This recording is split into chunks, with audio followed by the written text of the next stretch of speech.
جو کسی کے بارے میں جی انہوں نے الزام لگایا ناموس رسالت کا گستاخ تھا اس کو قتل کر دیا. اسلام میں ایسے قوانین نہیں ہیں. اسلام میں جس نے الزام لگایا اس کو بھی سزا ہے, اس کو بھی سزا ہے. حضرت عائشہ رضی اللہ عنہ کے پاس آپ صلی اللہ علیہ وسلم آئے, تھوڑی دیر بعد آپ کو پسینہ آنا شروع ہو گیا.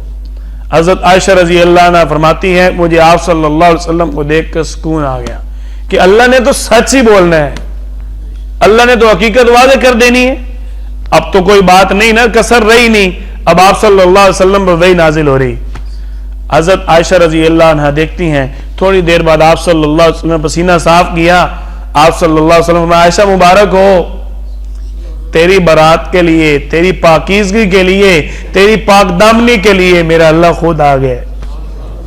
اللہ نے حضرت عائشہ رضی اللہ عنہ کی برات پر 10 آیات نازل فرمائی جو آج بھی سورۃ نور کے دوسرے رکوع میں موجود ہیں. آپ صلی اللہ علیہ وسلم نے وہ آیات پڑھ کے سنائی. ان میں ایک آیت پتہ کیا تھی؟ آپ صلی اللہ علیہ وسلم خود, صحابہ کرام سارے, جتنے بھی لوگ اس وقت مسلمان ہو چکے تھے, سب کو میرے اللہ نے مخاطب کر کے کیا فرمایا؟ واہ عائشہ تیرے تقدس پہ ہم قربان جائیں. عائشہ کا مقام وہ ہے جس کے لیے میرا اللہ اپنے محبوب کو بھی اپنی طرف متوجہ کرتا ہے.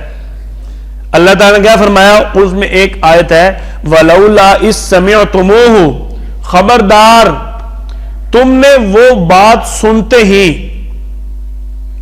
قُلْتُمْ مَا يَكُونُ لَنَا, وہ جو لوگ کہہ رہے تھے وہ بات سنتے ہی, أَن نَتَكَلَّمَ بِهَذَا, وہ جو باتیں ادھر ادھر پھیل رہی تھی, کیوں نہ کہا سُبْحَانَكَ هَذَا بُهْتَانٌ عَظِيمٌ, یہ تو بہت بڑا بہتان ہے.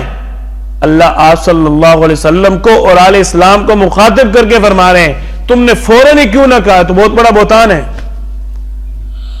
اللہ حضرت عائشہ کے تقدس کے لیے اہل اسلام کو تنبیہ فرما رہے ہیں کہ آپ کو فوراً کہنا چاہیے تھا, تو جھوٹ ہے. حضرت عائشہ رضی اللہ عنہ کی برات پر اللہ تعالی نے 10 آیات نازل فرمائی.